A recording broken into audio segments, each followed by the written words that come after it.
Assalamualaikum warahmatullahi wabarakatuh. Perkenalkan, saya Muhammad Apriyadi, NIM 18111130052, Prodi Ekonomi Syariah 5B. Dosen Ibu Debbie Arisandi, MBA, Institut Agama Islam Negeri Bengkulu.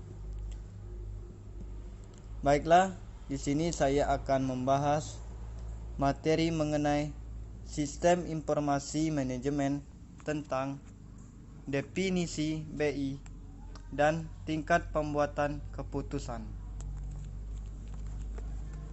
BI adalah cara bagaimana organisasi menggunakan aplikasi peranti lunak, teknologi, dan metode untuk mengelola sejumlah besar informasi yang dipergunakan dalam pengambilan keputusan berdasarkan data yang bersumber, baik dari internal data perusahaan maupun sumber eksternal. Untuk itu, kita akan melihat terlebih dahulu bagaimana struktur pengambilan keputusan dalam organisasi dibuat. Teknologi BI menyediakan riwayat, pandangan, dan prediksi dari operasi bisnis. Fungsi-fungsi umum dari teknologi intelijensi bisnis adalah pelaporan, pemrosesan, analisis daring, analisis, penggalian data, penggalian proses, manajemen performansi bisnis, pengukuran, dan analitis preskriptif.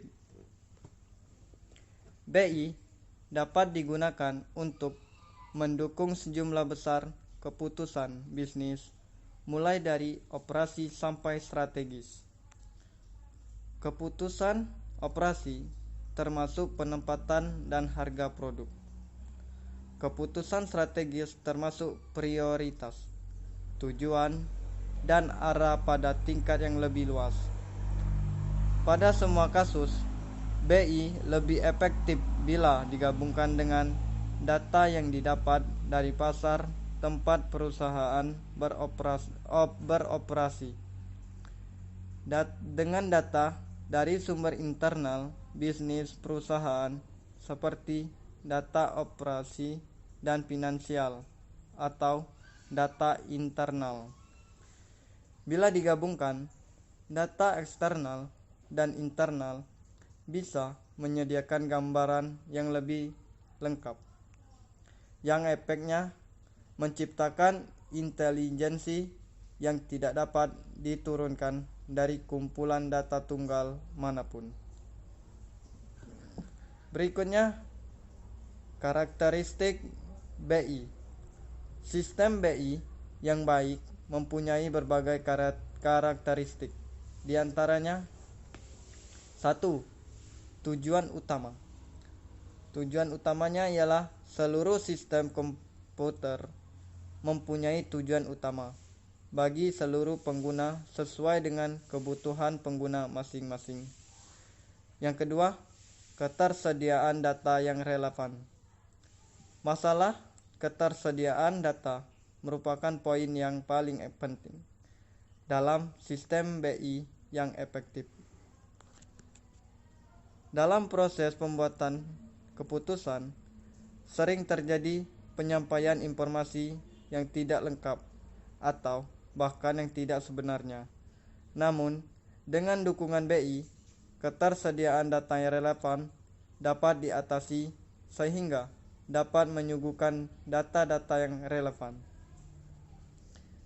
Yang ketiga, kemampuan. Dalam hal ini, terdapat kemampuan BI yang paling utama, yaitu dapat memberikan kemudahan akses untuk informasi terbaru dari bisnis yang berjalan, serta peluang yang diproyeksikan. Selain itu, BI dapat memenuhi kapabilitas untuk melakukan analisis dan memenuhi permintaan pengguna. Yang terakhir, keempat, struktur pendukung. Dalam BI, sistem pendukung di dalamnya tidak hanya terdiri dari hardware dan software, namun juga terdiri dari suatu proses yang dibuat untuk pengambilan keputusan yang lebih baik, serta untuk menentukan strategi untuk misi dan tujuan ke depan. Berikutnya, perbedaan tingkat pengambilan keputusan dalam organisasi yang bergantung kepada struktur informasi yang diperlukan. Seperti yang pertama, pengambilan keputusan tingkat operasional. Keputusan tingkat operasional ini merupakan keputusan yang paling banyak diambil karena pada level ini staf berhubungan langsung dengan pelanggan dan transaksi rutin. Keputusan ini membutuhkan detail dan informasi terstruktur tentang transaksi aktual sehingga staf dapat melacak dan menindaklanjutinya.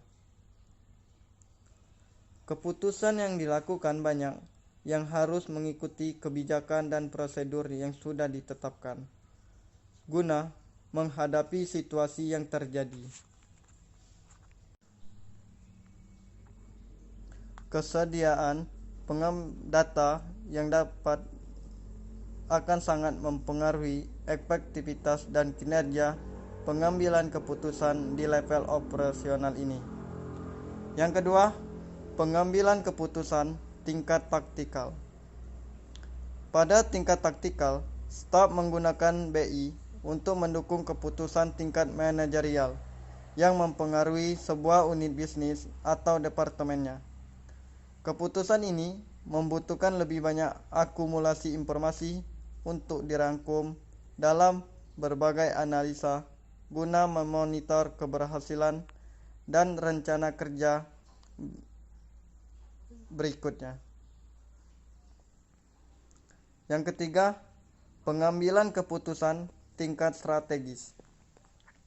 Pada tingkat strategis, keputusan dipergunakan untuk menentukan arah jangka panjang perusahaan. Pengaruh keputusan akan dapat meliputi keseluruhan organisasi hingga ke penyedia, pelanggan, dan bahkan industrinya. Keputusan strategis oleh top manajemen memerlukan rangkuman dan historis data dari sistem transaksi dan data warehouse. Selain itu, diperlukan juga BI yang mendukung kemampuan kompetitif perusahaan seperti informasi pesaing, industri, perkiraan, kondisi ekonomi, dan bisnis. Pergerakan nilai mata uang, harga bursa saham, perkiraan pengaruh kebijakan pemerintah.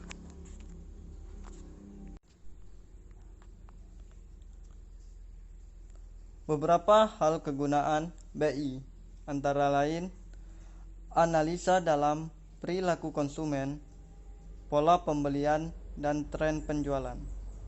Selanjutnya, mengukur, melacak, dan memprediksi penjualan dan kinerja keuangan. Berikutnya, penganggaran, perencanaan keuangan, dan peramalan. Berikutnya, mengetahui kinerja kegiatan pemasaran.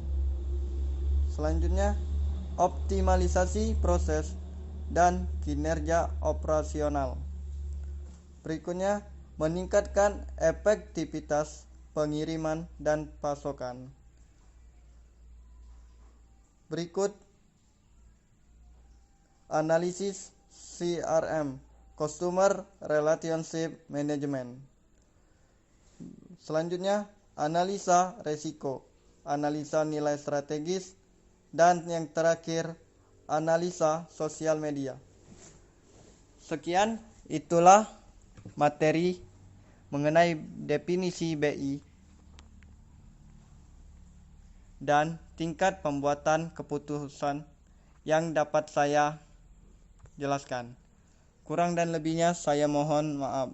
Wassalamualaikum warahmatullahi wabarakatuh.